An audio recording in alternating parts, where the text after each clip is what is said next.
சத்தம் என்ன, அரண ஊரு சத்தம் என்ன, கொட்டாங்கூ சத்தம் என்ன, கொளவி பாடு சத்தம் என்ன, ஒத்தையில காகம் ஒண்ணு ஓங்கி கரையும் சத்தம் என்ன, ஊழையிடும் நரியோட ஓயா கவலை. மொத்த அரசியல் கட்சி கூட்டத்தை கூடி வந்தாலும் இந்த கூட்டத்தை கூட்ட முடியாதுங்க. அதாவது திமுகல 13 கூட்டணி, ஏடிஎம்கேல 8 கூட்டணி.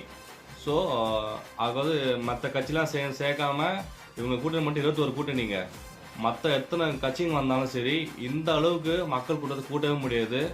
அவங்க பின்னாடி எத்தனை கட்சி கூட்டணி என்ன இருக்கலாம், ஆனால் டிவிக்கு பின்னாடி ஒரே ஒரு கட்சி தான், அதுனா மக்கள் கட்சி தான். மக்கள் கூட்டணி மட்டும்தான், மக்கள் சப்போர்ட் தான் இவ்வளோ கூட்டத்தை கூட்ட முடியும்.